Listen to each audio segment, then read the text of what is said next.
Creo sencillamente quiero disfrutar de la serenidad del creer. Quiero empezar esta introducción agradeciéndoles de todo corazón que hayan querido estar aquí. Estoy seguro que para muchos no habrá resultado fácil en estos tiempos que estamos viviendo.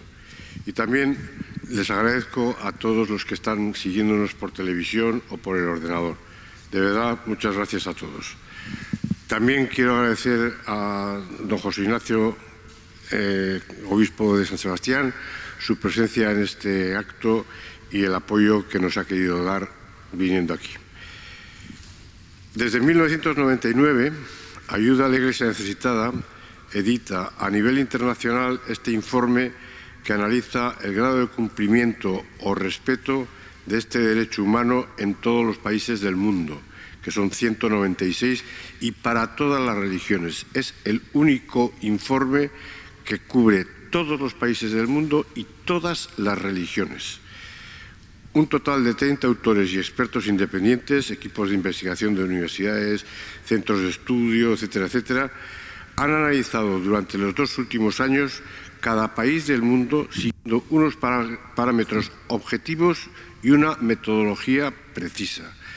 La preparación es fruto de una amplia labor intelectual y de investigación, y todo esto pues nos asegura que el informe que vamos a presentarles es sólido, riguroso y fiable. Y sin más, entro en el tema.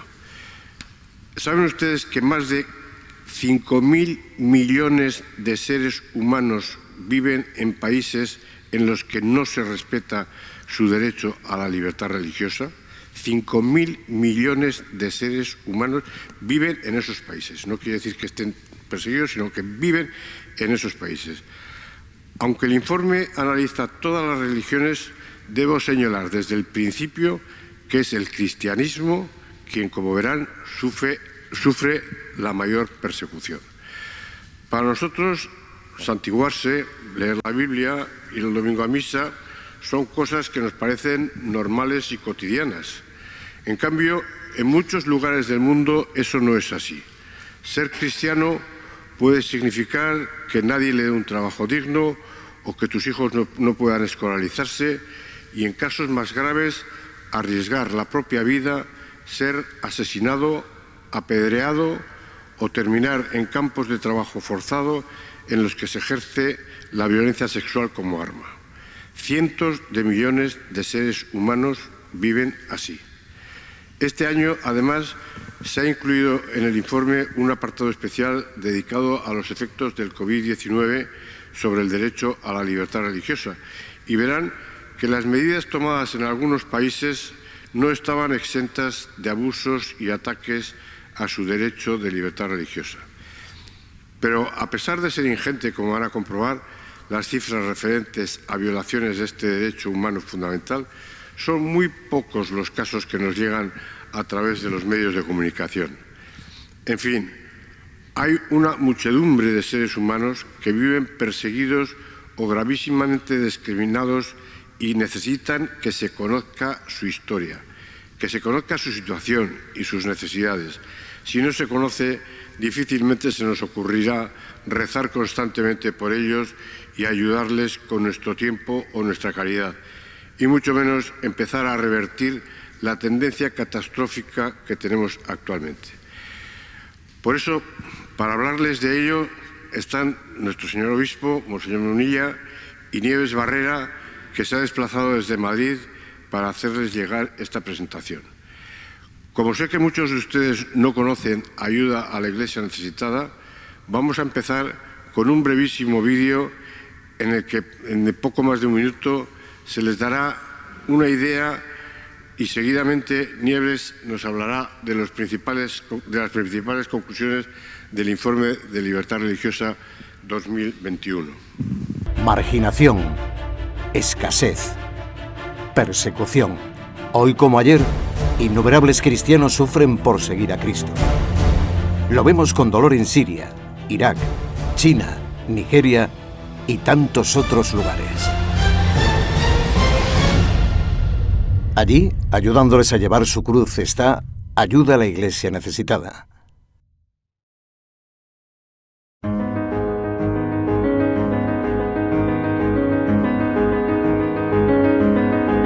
Muchos otros cristianos no son perseguidos, pero sufren la necesidad.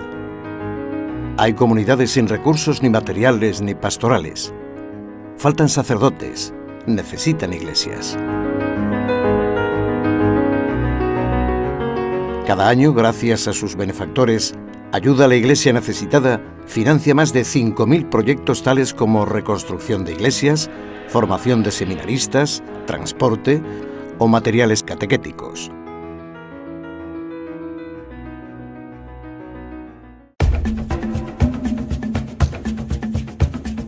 El objetivo primordial es la evangelización por todos los medios.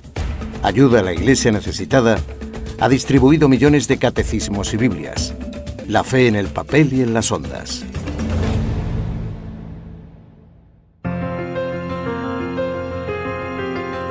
Convencidos de que la presencia de la Iglesia cambia el corazón del hombre y es el motor del desarrollo en cualquier parte del mundo.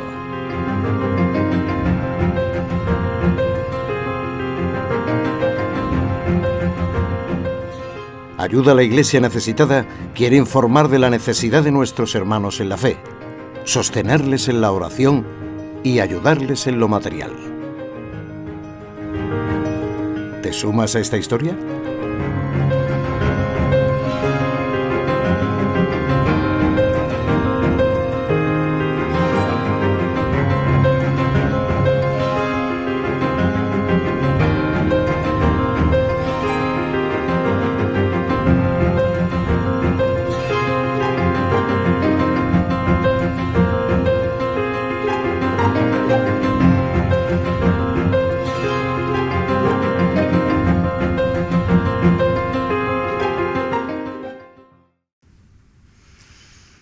Pues sí, hoy vamos a contarles pues cómo está el mundo en este momento, en qué partes esto que hemos visto no se puede llegar a vivir, porque falta libertad religiosa, porque es vulnerada. Pero para hablar de todo eso, yo creo que lo mejor es de qué es la libertad persecución. religiosa. Hoy como ayer, innumerables cristianos sufren por seguir a Cristo. Lo vemos con dolor en Siria, Irak, Pero vamos a China. hablar un poquito para entender hasta qué punto es un derecho fundamental, muy importante, y que si no se cumple, incluso llegan a no cumplirse un montón de derechos básicos. Entonces, ¿qué es la libertad religiosa? Entendemos por libertad religiosa el derecho a tener, mantener o a cambiar de creencia espiritual, pudiendo ser esta expresada libremente tanto en privado como en público, sin forzar la conciencia de la persona y sin que le suponga ningún tipo de discriminación.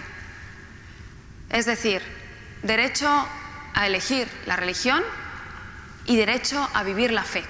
Eso es lo que significa. Pero no solamente a través del culto, sino también a través de actos caritativos, a través de actos sociales, prestando servicios sanitarios, a través de actos educativos.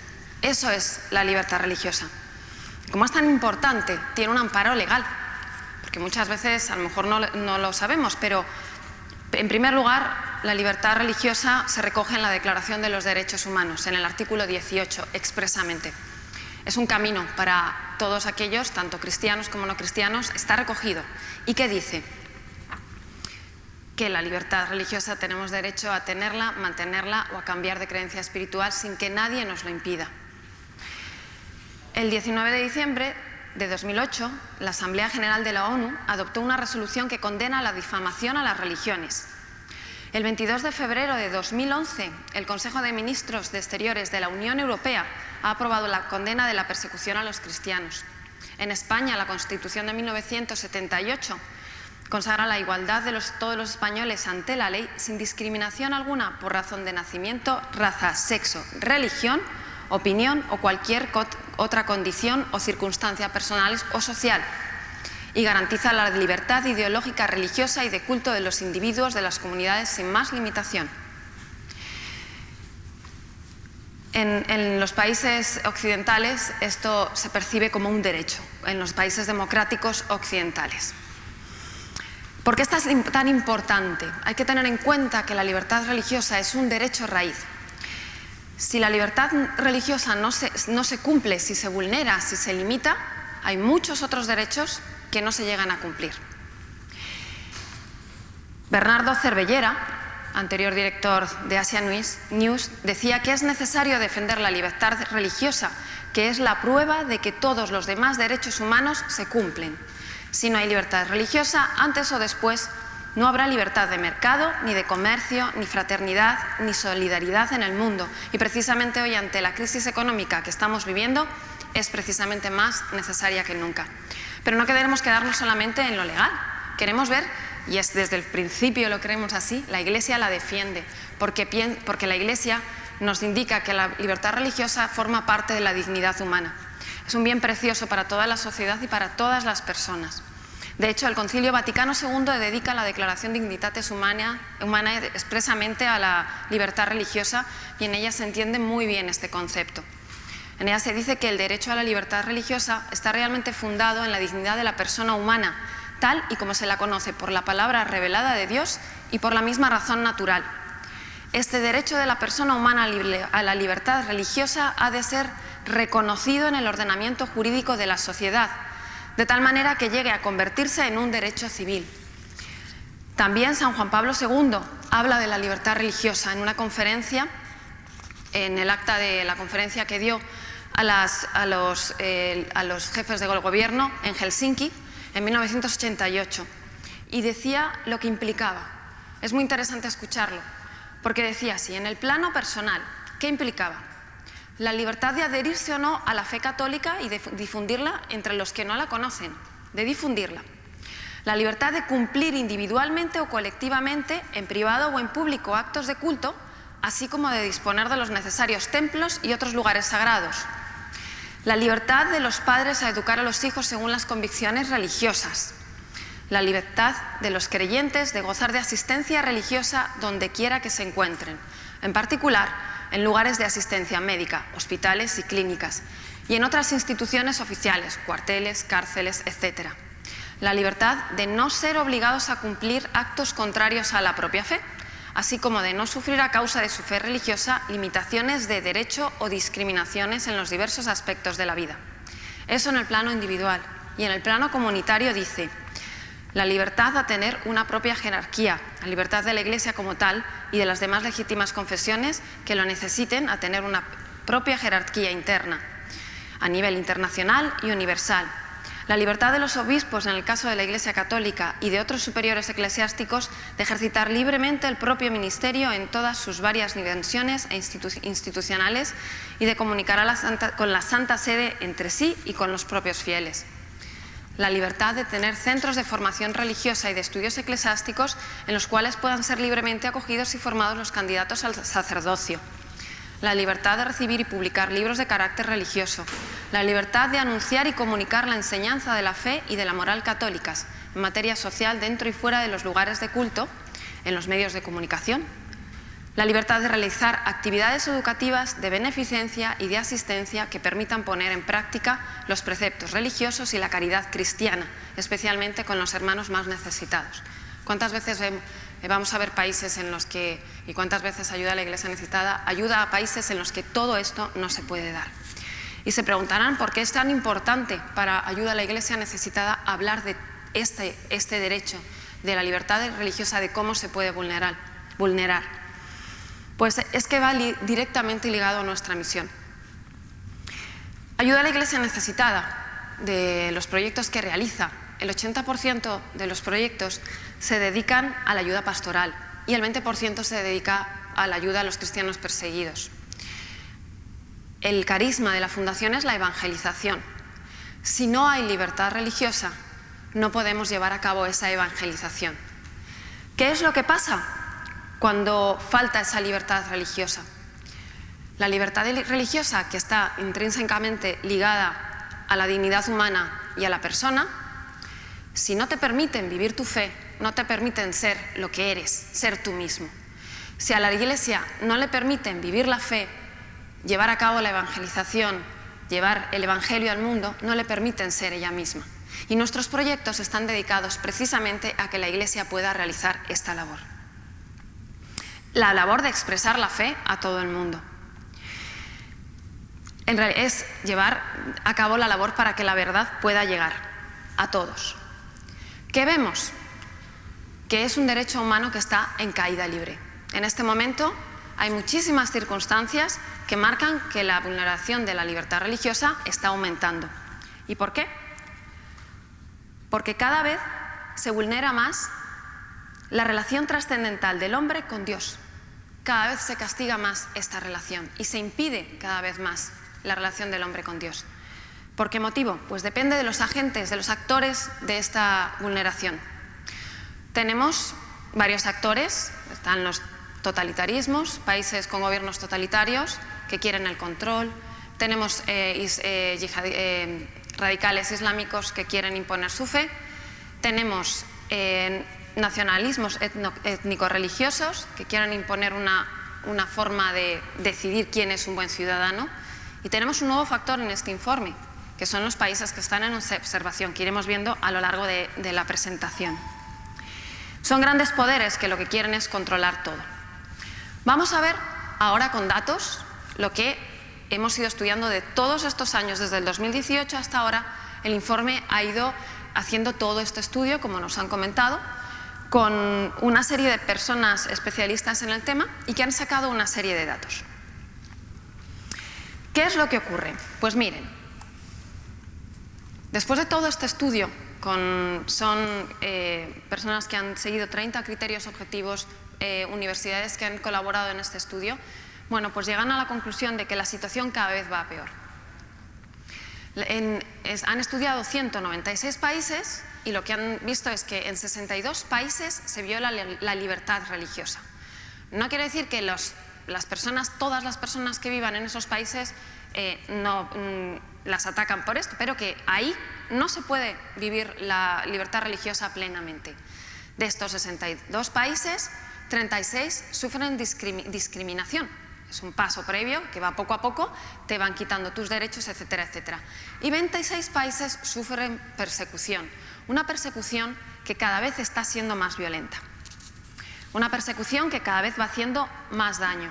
Ahora veremos el mapa y explicaremos que los colores no se pueden poner más intensos, pero la violencia está siendo muy grande.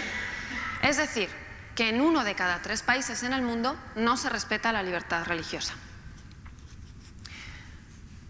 Y esto es muy importante, porque hablando de la población mundial, el 67% de la población mundial vive en países con grandes violaciones de la libertad religiosa. Vive en países en los que a uno o le discriminan o llegan a matarle por no tener la libertad religiosa.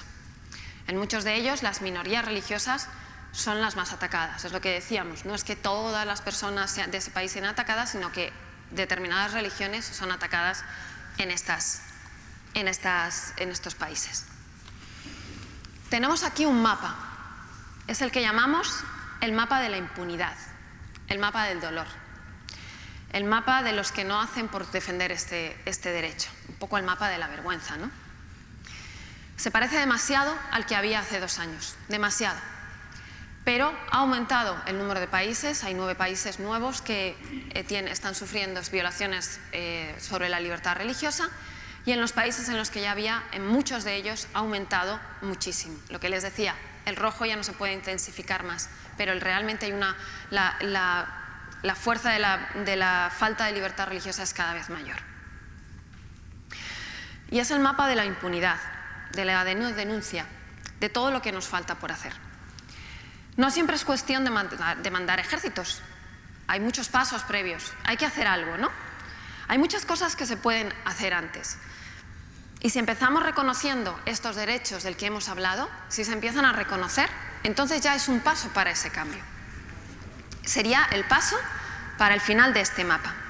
No sé si saben, pero hay 18 tratados firmados en los que se pide el respeto por la libertad religiosa.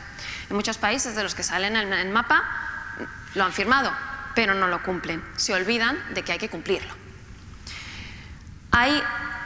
Las violaciones de los derechos humanos no se dan en un momento concreto, se dan durante años.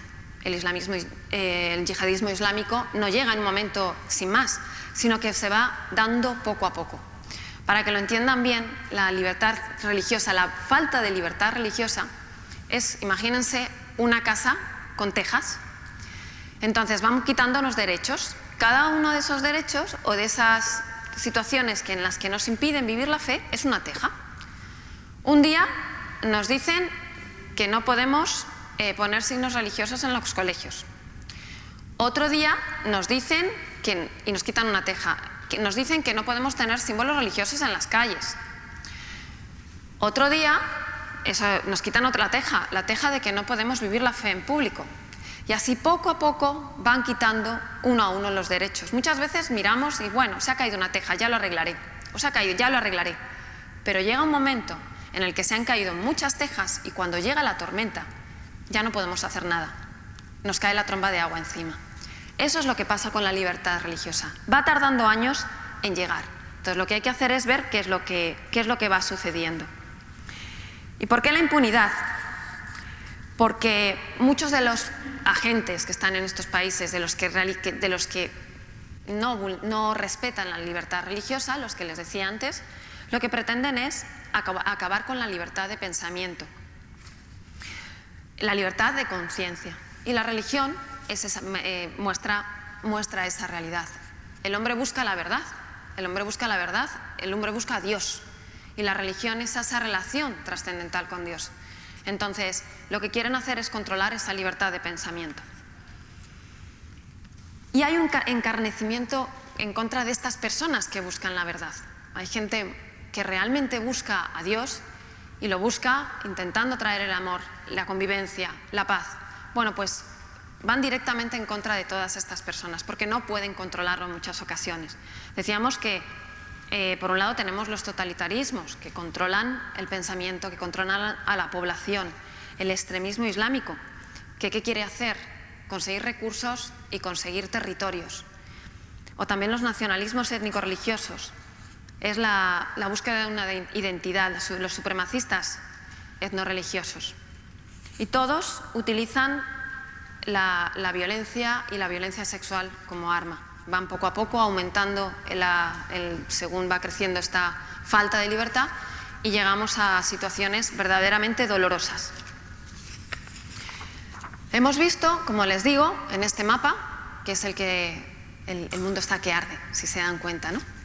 Hemos visto países en los que hay persecución con delitos de odio, violencia por motivos religiosos, que están en naranja, los que están primero con una discriminación, uno de los pasos previos, y están de color naranja. Los de color rojo son los que tienen esa persecución violenta. Son muchísimos millones de personas los que viven en estos países. Fíjense, hablando de cifras, los agentes que realizan esta persecución, los gobiernos autoritarios de los países que hemos analizado, 43 países tienen esta situación. Son 2.900.000, más de casi 3.000 millones de personas.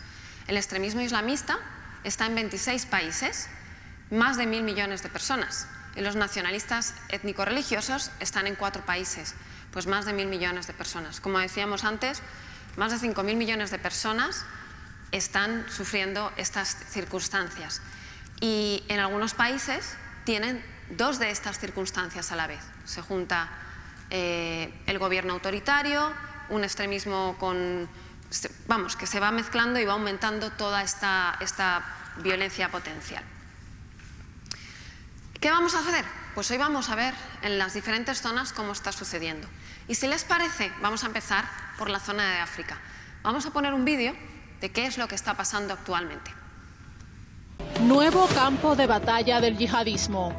El Estado Islámico emergió en algún momento como el supuesto o probable perpetrador de toda esta situación. De las llanuras de Siria e Irak se ha trasladado al sur, al continente africano, para vincularse con los grupos criminales locales en los países subsaharianos, entre ellos grupos afiliados al Estado Islámico y a Al-Qaeda. Apenas ouvimos Solo pudimos escuchar un nombre, Al-Shabaab. Hay una guerra y no sabemos por qué. Estos grupos actúan con una violencia espantosa en los 14 países que engloba el Sahel. Así ha ocurrido, por ejemplo, en República Centroafricana y Mozambique. Cuando los niños escuchan explosiones de bombas, el sonido de la explosión de granadas, el sonido de los disparos, se asustan. Estamos ahora en un momento de violencia e inseguridad. Cuando cruzamos la carretera principal que conduce a la iglesia, llegó un vehículo con los rebeldes de Seleka. No he visto a mi madre desde que empezaron a disparar. Casi incontrolables, los grupos extremistas conquistan cada vez más territorios. Obligan a los más pequeños a ingresar como niños soldados, realizan violaciones y cometen decapitaciones masivas de hombres, musulmanes y cristianos por igual. Para la población de estos países solo queda la fe y la esperanza de salvarse. El problema es esa falta de libertad religiosa que lleva a esta persecución. África es el continente de la esperanza. Es un continente con valores, con la religión a flor de piel. Es el continente en el que, es un continente que da muchísimas vocaciones. Y esto, además de tener todo esto, tienen problemas desde hace tiempo, hay pobreza, hay mucha pobreza. Y también hay una gran corrupción en los gobiernos. Esto unido, en muchos casos, a las luchas por los derechos de las tierras entre agricultores, pastores y demás, hay que añadirle las catástrofes climáticas y las estructuras débiles que tienen estos países, se convierte en un caldo de cultivo. Por teléfono y me avisan que constituye la oportunidad para que estos extremistas lleguen y prometan a los jóvenes riqueza, poder y acabar con los gobiernos corruptos. Esto está estrechamente ligado con lo más íntimo de la persona humana, el poder sobrevivir en paz. Y esto lo manipulan por medio de la religión. Los extremistas islamistas, con experiencia en combate, se han trasladado hacia el sur, hacia África. Vienen desde la zona de Siria e Irak y llegan a toda esta zona, ¿no? y en total el 42% de los países en África son países en los que se viola la libertad religiosa. Llegan estos yihadistas, como digo, y muchas veces se unen a los grupos criminales locales. ¿Qué es lo que buscan los yihadistas, los terroristas islámicos, los extremistas? ¿Qué es lo que buscan? Como les decían, buscan territorios y buscan recursos. Y además, una característica suya es que nunca comienzan un conflicto, aprovechan los conflictos que hay en el país, lo anterior, y llegan y se imponen. Porque en esos conflictos que comienzan, la gente busca una esperanza y al final siempre los duros ganan. Nunca empiezan ellos, pero siempre van allí y aprovechan esas circunstancias. ¿Qué intereses puede haber? Pues hay intereses de mercenarios locales que tienen afán de lucro. Y hay también intereses de los combatientes locales, que tienen intereses en sus diferentes zonas, ¿no? ¿Qué es lo que hacen? Pues incitados por predicadores, profesan una ideología yihadista y salafista y atentan contra las autoridades estatales, contra el ejército y contra la policía, además de contra civiles, en los que ahí están los líderes de los pueblos, incluso profesores a los que acusan de impartir estudios laicos, y a los representantes de las religiones y a los cristianos. Los cristianos son altamente perseguidos en África. Hemos hablado mucho de los países en numerosas ocasiones, llevamos hablando de muchos países, como vemos, 12 de los países de África tienen persecución extrema. Hemos hablado de países como Nigeria, en los que está Boko Haram. Son países en los que utilizan la violencia y en los que decapitan a los hombres, secuestran a las mujeres y cometen todo tipo de atrocidades, ¿no? Entonces, África se desangra, África se tiñe de rojo. Son países, en África hay nuevos países, hay nuevos ejemplos en los que va aumentando el número de países, y no solo el número, también aumenta la situación. África, es verdad que el norte es muy diferente al sur, y hay países en los que hay una democracia híbrida en la que bajo unas elecciones democráticas también hay una serie de restricciones y van controlando el país, ¿no?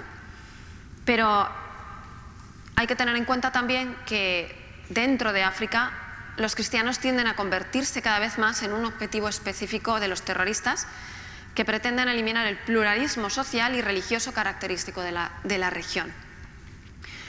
Hay que decir que no es un solo grupo extremista. Hay 2 docenas de grupos extremistas que van por toda África y que van atacando a todos estos cristianos. Tenemos los ejemplos que a todos les sonarán, como puede ser Burkina Faso. Estamos oyendo noticias últimamente muy duras. En Burkina Faso el 60% del territorio es inaccesible por los yihadistas y por grupos violentos locales. Inaccesible. Es decir, están controlando los territorios, como decíamos, ¿no? Nigeria, por supuesto, tenemos a Boko Haram también, que está atacando muchísimo.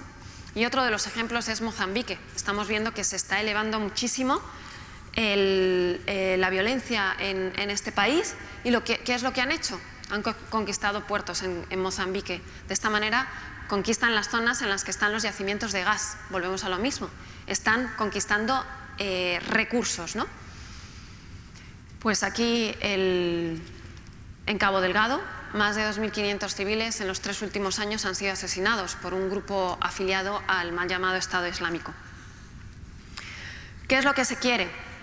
Pues lo que se quiere es crear el cinturón del terror, que llaman, ¿no? Desde las islas de Comoras hasta la India, realmente lo que quieren hacer es crear un califato transcontinental. Aquí les ponemos este documento, un documento interesante, que es que estos grupos yihadistas que vienen desde Siria y desde Irak traían toda esta filosofía. Este es el documento en el que se explica los panfletos que tiraban por la calle, mandaban por la calle, en el que se les decía a los cristianos en Irak que tenían que o convertirse o marcharse, o si no, tenían que enfrentarse a la muerte. Y el otro documento que se pone al lado es lo que costaban las personas cuando vendían a las personas, ¿no? Las 3 opciones eran convertirse al Islam, pagar el impuesto islámico o abandonar la ciudad inmediatamente. Si se negaran a hacerlo, no tienen más opción que la espada. Esto es lo que dicen, ¿vale? Impresionante. Pues esto es todo lo que se va desplazando y todo esto es lo que quieren imponer en todo el califato transcontinental. Me refiero a el extremismo islámico. Fíjense que incluso hay musulmanes que son también asesinados por esta falta de libertad religiosa. Y ahora nos vamos a ir a otra zona. Nos vamos a ir a la zona de Asia, donde lo que tenemos es un nacionalismo étnico-religioso. ¿Y qué supone esto? Pues propone que la identidad individual deriva en parte de la pertenencia a una nación, y esta nación se define por la convergencia de 4 cosas: de una religión determinada, una raza determinada, un idioma determinado y un territorio determinado. Esto al final lo que se llega a hacer es utilizar la religiosidad con fines políticos.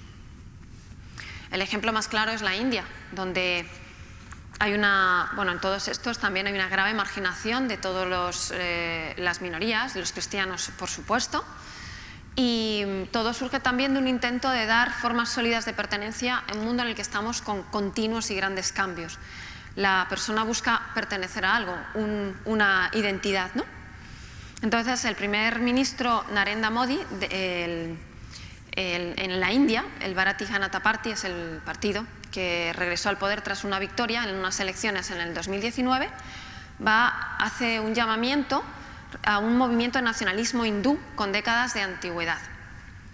El nacionalismo hindú es el mayor movimiento de nacionalismo religioso del mundo y se centra en esta identidad que marcan. ¿Qué quiere decir esto? Que lo que hacen es decidir quién es un buen ciudadano indio. Para ser un buen ciudadano indio tienes que ser hindú. Entonces el resto de las religiones quedan apartadas. Y esto es lo que provoca. Y hay muchísimas discriminaciones, hay una creciente represión religiosa. Esto también pasa en otros países. porque funciona, ven que funciona y hay países que lo copian. Pasa también en Pakistán, donde los que están perseguidas las religiones, donde para ser un buen pakistaní, Pakistán significa tierra de los puros, pues uno tiene que ser musulmán. En estos países también, bueno, todos conocemos también en el caso de Myanmar el tema de los Rohingya. En Myanmar es una zona en la que el budismo impera y para ser un buen ciudadano uno tiene que ser budista. Los Rohingya son una etnia musulmana. Como saben, hay más de 1 millón de desplazados a causa de, bueno, con todas las discriminaciones que está habiendo, están siendo desplazados esta etnia, ¿no?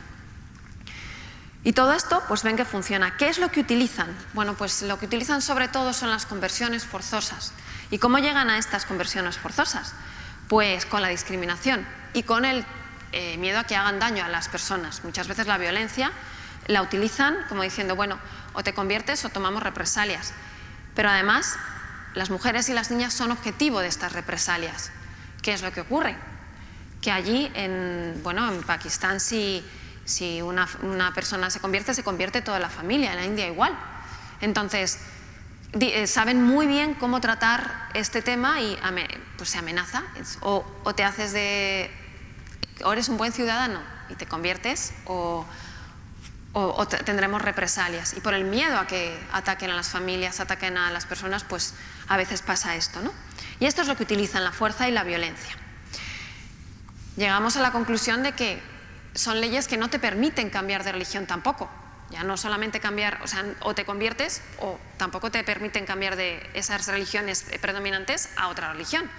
Y que en el estudio que se ha hecho se ve que el 21% de los países tienen graves consecuencias legales o sociales si uno intenta cambiarse de religión. Nada más y nada menos que 42 países. Y nos vamos a ir a otra zona, de Asia también. Es la zona en la que actúan sobre todo, bueno, pues gobiernos totalitaristas. En esta zona es fundamental las nuevas tecnologías. En esta zona vamos a hablar de China. Todos conocemos la represión que está habiendo. Pues ahora mismo China ejerce un control sobre los ciudadanos por medio de las nuevas tecnologías. Es un fenómeno nuevo, un fenómeno en el que va aumentando y que se convierte en un riesgo, pues no solamente para estas zonas, sino que se puede extender a muchos otros países. Para que se hagan una idea, en China hay 626 millones de cámaras que recogen información y movimientos de todas las personas. Cada persona tiene adscrito a esa persona un numerito y le registran con ese numerito todos los movimientos que haga esta persona. Entonces controlan si esta persona está a favor o no de lo que rige en el gobierno, cómo está en cuestión de derechos humanos, es decir, si protesta mucho, si no protesta mucho. Pero también controlan si va mucho al culto de alguna religión o no. En China también hay que decir que hay una minoría musulmana que está siendo muy perseguida. Y también hay que decir que hay una minoría, que es la cristiana, que está siendo altamente perseguida. O sea, en definitiva, la religión cristiana es la más perseguida en el mundo, y ahí estamos, ¿no? Pero también es como que vamos persiguiendo a estas minorías. Pero si se dan cuenta, 900 millones de personas, China tiene 1.400 millones de personas más o menos, y 900 millones de personas son seguidoras o de una espiritualidad o de una religión. Realmente el hombre busca a Dios, y los gobiernos totalitaristas quieren quitar esta libertad de pensamiento y quieren controlar a las personas. Luego, es lo que decíamos, en estas circunstancias se da esta persecución, viven millones de personas que no pueden escoger libremente. Hay un exterminio de la población uigur, hay un genocidio musulmán, sí que lo hay, y también hay una represión grandísima para los cristianos, ¿no? El Partido Comunista se está convirtiendo en un gran hermano, a base de controlar a la gente con cámaras, controlarla con todos los movimientos. Estas tecnologías también las quieren acabar implantando en los templos cristianos, en las iglesias. Decían que en el 2020 ya habría más de 200 cámaras de reconocimiento facial en las distintas iglesias en la provincia de Jiangxi. Esto es un peligro porque se puede extender y puede llegar a otros países, ¿no? También otra de las conclusiones que sacan en este informe estos investigadores es que en 30 países se han cometido asesinatos por causa de la fe, desde mediados del 2018. Esto que sepamos, porque imagínense cuántas cosas hay que se ocultan en los países, ¿no?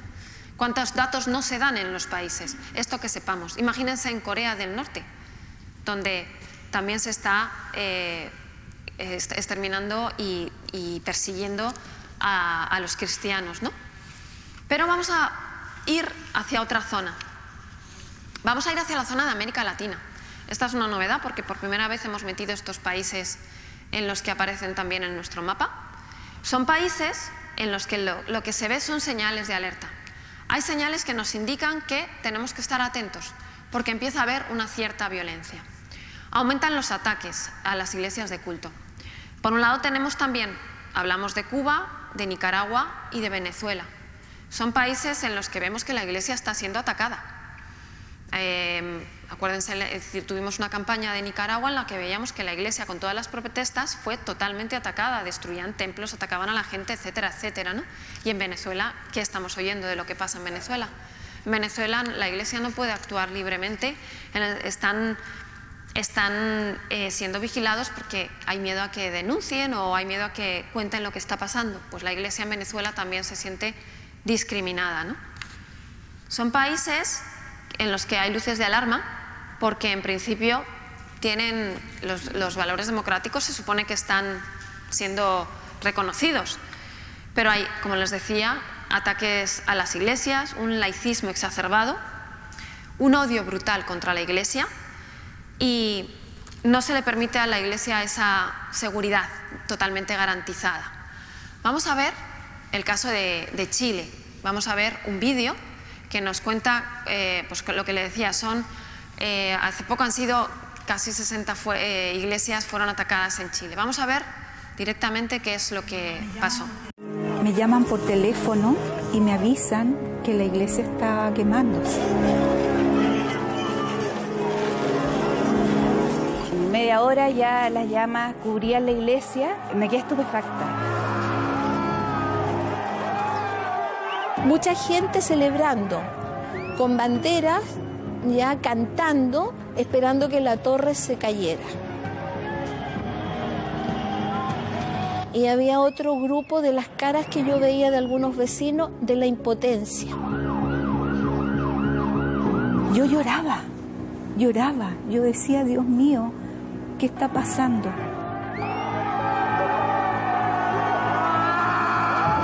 Era una imagen fuerte y muy simbólica de alguna manera, porque caía la torre con la cruz donde estaba la Virgen y la gente celebrando esa caída.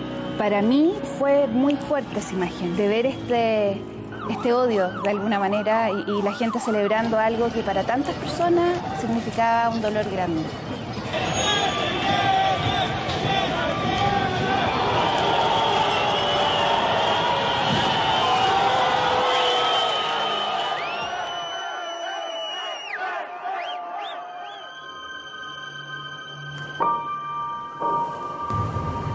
Como que hubo una guerra.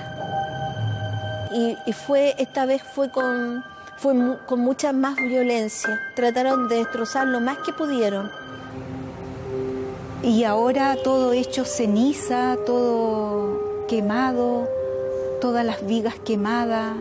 Era hermoso, tenía sus dibujos, sus cosas, sus maderitas. Bendito sea Dios. Entonces duele mucho porque algo que para uno es parte importante de su identidad, de su ser, se ve destruido junto con este edificio. Y esto es de los pocos patrimonios que nos quedan. Es una iglesia de más de 150 años. Mi pensamiento es que esto no muera. Que esto no muera. Porque la verdad es que este es nuestro lugar de oración. Nosotros sabemos que la iglesia somos nosotros, pero es nuestro lugar de oración, donde nosotros nos juntamos, donde nosotros compartimos nuestra fe, donde se celebra nuestra misa. Chile.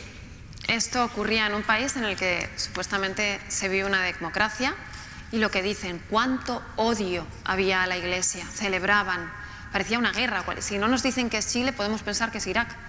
Es impresionante cómo la capacidad de destrucción, hay muchas heridas y esto se paga en contra de la iglesia. Muchas heridas de odio a la iglesia, de Entonces están sufriendo muchísimos ataques, delitos de este tipo, y van subiendo poco a poco. Por eso lo tenemos en observación, por eso son países que ahora estamos replanteando. Teníamos los 3 actores que hemos dicho antes, y el siguiente son estos países en los que supuestamente hay una libertad religiosa, pero empezamos a tener luces de alarma. En ellos también están los países de la OSCE. Son países que se supone que tienen madurez democrática, en el que la religión no va a ser un problema, sino todo lo contrario, porque la religión definitivamente es crecimiento de la persona, realmente es progreso, la religión es el desarrollo de la persona en todos sus ámbitos y el desarrollo de la sociedad.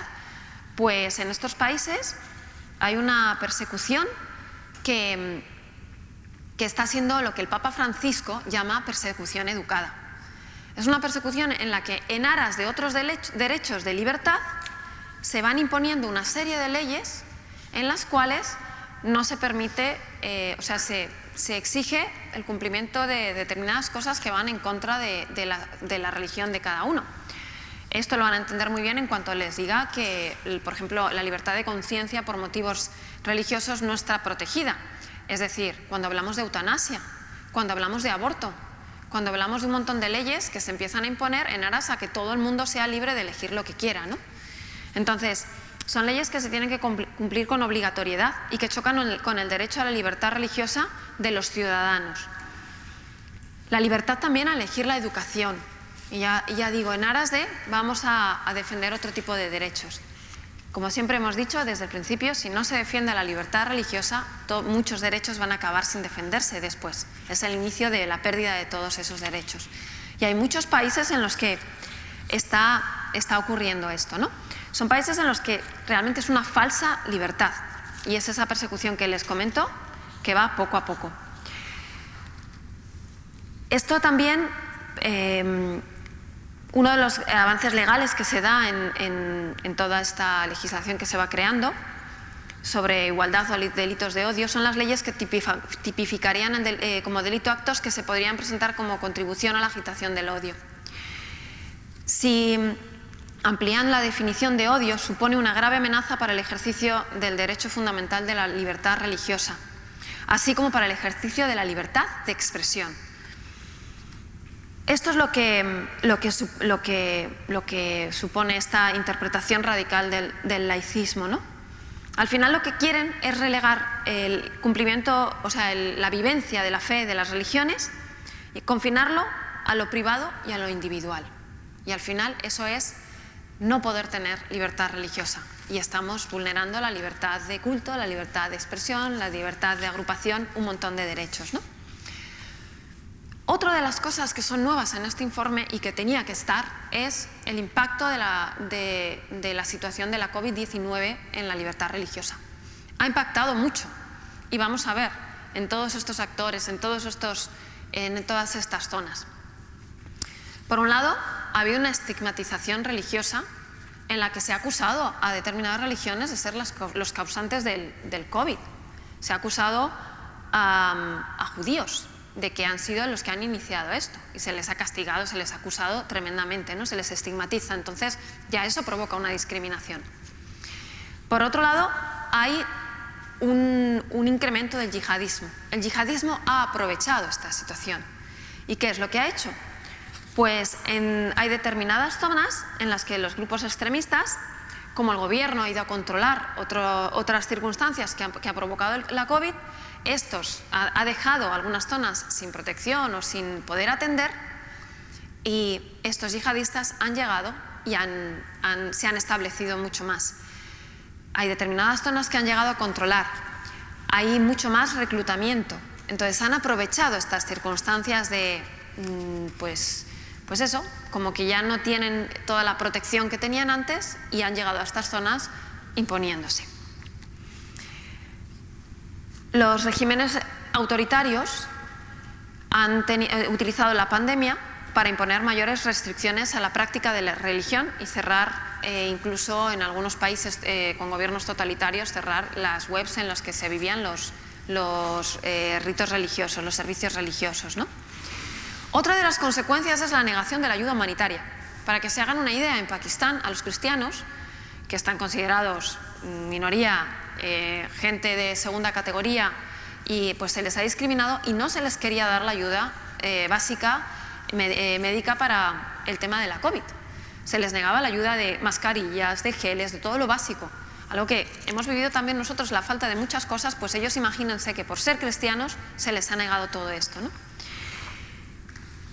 Y también la limitación desproporcionada del culto. Esto, la reacción de los gobiernos a la emergencia sanitaria ha afectado profundamente a los derechos humanos, entre ellos a la libertad de reunión y a la libertad de religión. Ha habido muchos debates sobre las distintas decisiones adoptadas, pero está claro que en muchos países se ha aprovechado esta circunstancia y las restricciones han sido mucho mayores para los cristianos en muchos sitios, en los que para cuestiones de eventos públicos o civiles había un aforo determinado, y para la reunión de determinados ritos religiosos y en los cristianos en concreto también ha sido mucho más reducido. No ha habido igualdad de tratamiento en todo esto. No ha sido equitativo el procedimiento que se ha utilizado con las diferentes situaciones. Y también ha habido ha habido mucha agresividad a la hora de abordar las infracciones relacionadas con las prácticas religiosas. Hay en algunos países unas reacciones excesivas por parte de las fuerzas de seguridad. Esto es lo que ha causado la COVID. O sea, era complicada la situación, pues esto ha sido aprovechar la situación. Pero hay que decir, bueno, así en general, el 27% de los cristianos vive en países donde la libertad religiosa es gravemente atacada. ¿Qué supone esto? Que más de 646 millones de cristianos, hablamos ya de cristianos, que es la religión más perseguida, viven en países donde no se respeta la libertad religiosa. A ellos es a los que nosotros ayudamos. Ayuda a la Iglesia necesitada, es a ellos a los que se dedica. Estos son nuestros cristianos. Pero lo más interesante de todo este informe, no solamente quedarse en esta violencia, en este dolor, es ver cómo estos cristianos, a pesar de estas circunstancias, hoy por hoy siguen viviendo la fe. Estos cristianos son muy importantes para nosotros. ¿Por qué? Porque ellos nos dan testimonio vivo y real de que se puede vivir la fe en cualquier circunstancia. Ellos nos enseñan a rezar, a pesar de no poder hacerlo, a seguir reuniéndose, a compartir la palabra. Ellos nos enseñan a perdonar. ¿Cuántos cristianos hemos oído, cuántos testimonios hemos traído en los que se les ha preguntado, ¿y tú puedes perdonar? Dice, Dios les juzgará, yo no puedo condenar a nadie. Es el Señor me ha perdonado a mí, el Señor es el que perdona. Estos cristianos nos enseñan esto y nos dan la esperanza. Por eso Ayuda a la Iglesia Necesitada quiere hablar de todos ellos, quiere hablar de qué circunstancias reales tienen y quiere contar todos los testimonios de estas personas, siguiendo a toda la línea que nos han enseñado los papas, que nos ha enseñado la Iglesia. El Papa Francisco dice esta frase, ¿no? En un mundo en el que diversas formas de tiranía moderna tratan de suprimir la libertad religiosa o de reducirla a una subcultura sin derecho a voz y voto en la plaza pública, o de utilizar la religión como pretexto para el odio y la brutalidad, es necesario que los fieles de las diversas tradiciones religiosas unan sus voces para clamar por la paz, la tolerancia, el respeto a la dignidad y los derechos de los demás. Es necesario que los cristianos también puedan hacer esto.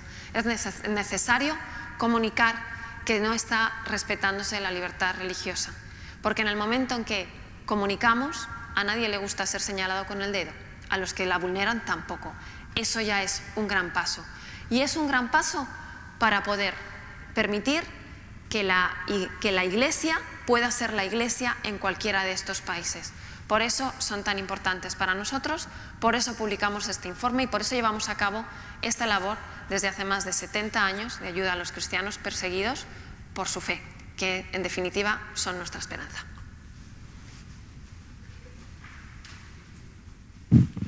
Bueno, muchísimas gracias, Nieves, por esa exposición.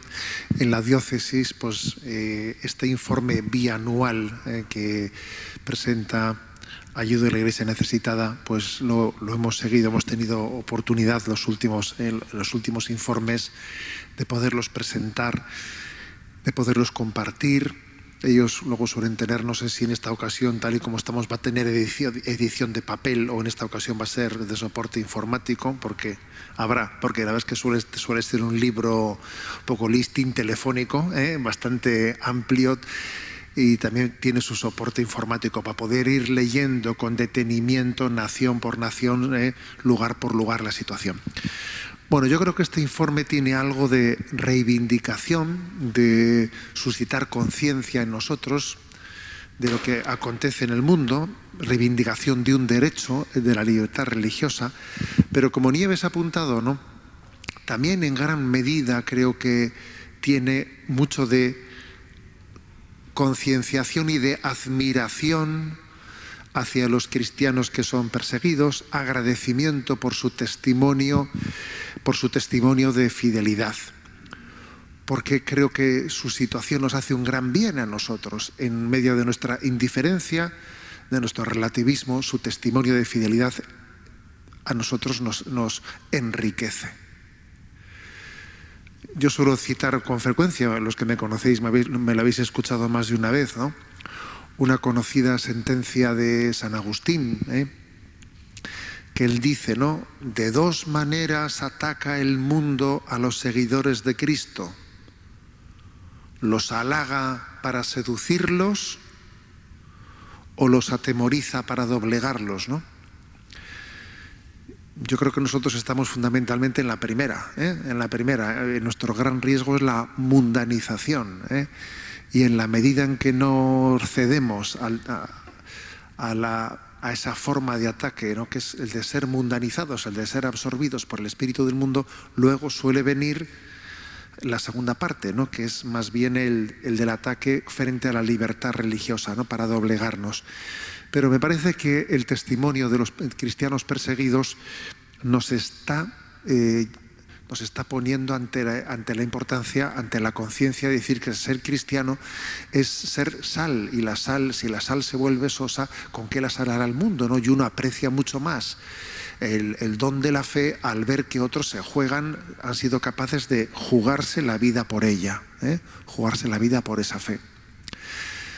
Aprecio mucho también esas reflexiones que se nos han hecho sobre los lugares que están pintados en blanco, que esos somos nosotros, los lugares que estamos en blanco, ¿no?, que sin embargo tenemos el riesgo de tener también esa especie de persecución educada, que dice el Papa Francisco, o persecución cultural, que decía Benedicto XVI, pero que obviamente tal cosa existe. Cuando el Papa Francisco visitó Estados Unidos, en un momento determinado rompió el protocolo, para sorpresa del entonces presidente de Estados Unidos, ¿no?, Obama, rompió el protocolo, se salió con el coche y fue a visitar a las hermanitas de los pobres que sostenían con el gobierno de Estados Unidos una querella muy importante porque pretendían obligarles, ¿no?, desde esa ley de seguros sanitarios que estaba haciendo el gobierno de Obama, obligarles a que tuviesen un seguro sanitario en el que tenían que tener cubiertos los servicios de aborto y no sé qué cosas más a sus empleados. Y claro, ellas objetaban en conciencia y entendían que a ellas no les podían obligar a tal cosa, tenían que darles la margen de objeción de conciencia. Y el Papa Francisco, para sorpresa de los organizadores de aquel viaje, rompió el protocolo, se salió y fue a visitar a las hermanitas, agradeciéndoles su apuesta en un país que no solamente está pintado en blanco, sino que encima lo presentamos como el modelo de todas las libertades.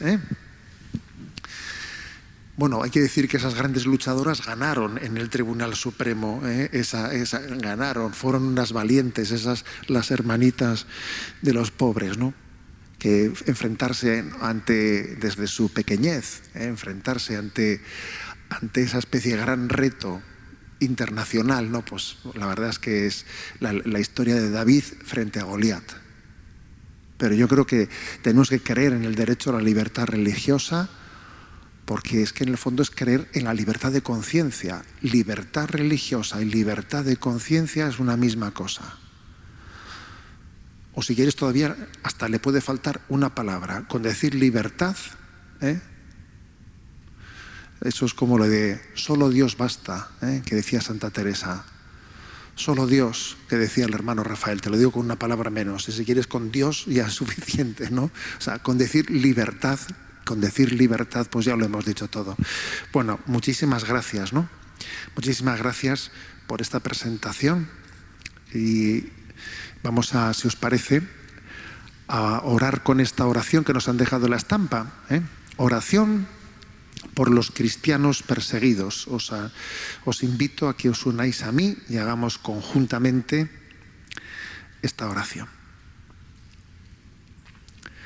Dios nuestro, que en tu misteriosa providencia has querido asociar tu Iglesia a los sufrimientos de tu Hijo, concede a los fieles que sufren persecución a causa de tu nombre el don de la paciencia y de la caridad, para que puedan dar testimonio fiel y creíble de tus promesas. Por Jesucristo nuestro Señor. Amén.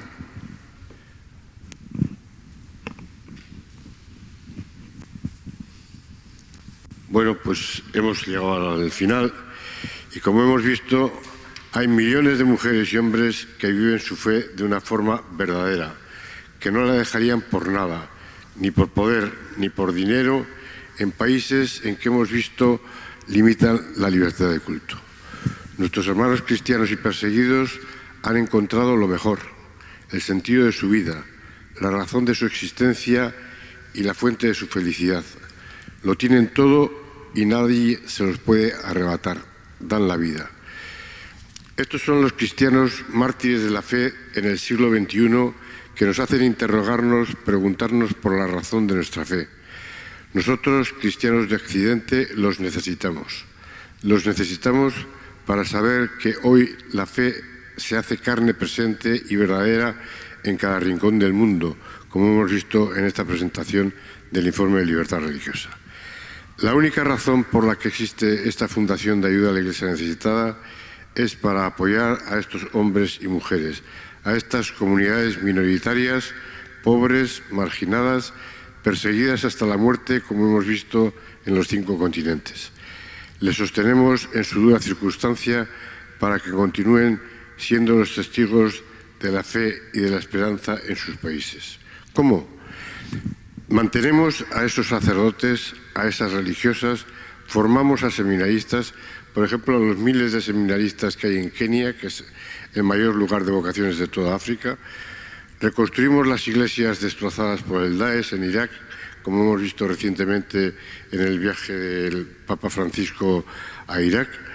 O levantamos muros de seguridad en las iglesias de Pakistán para evitar atentados.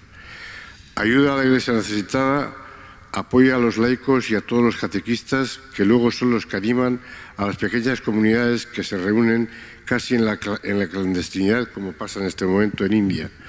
Por eso les invitamos a que formen parte de esta gran aventura, la aventura de la Iglesia doliente, contemporánea, que es nuestro ejemplo y nuestro orgullo. La Iglesia donde mirar en estos momentos, la que sigue diciendo sí a Jesús a contracorriente, eliminando de un plumazo el nihilismo de Occidente que deja de creer. Ellos sí, y necesitan nuestra ayuda. Si quieren unirse a esta gran familia de ayuda a la Iglesia Necesitada para recibir nuestros materiales de oración e información, pueden hacer, o para hacer una pequeña ayuda puntual, o convertirse en benefactor de la institución, pueden encontrar a la entrada unas hojas que pueden rellenar para que las entreguen ahí y les podamos enviar información de las actividades de ayuda a la Iglesia Necesitada. Les estamos muy agradecidos por su presencia en este acto, por su oración y por su ayuda. Gracias por continuar apoyando a los cristianos perseguidos del mundo. Buenas tardes.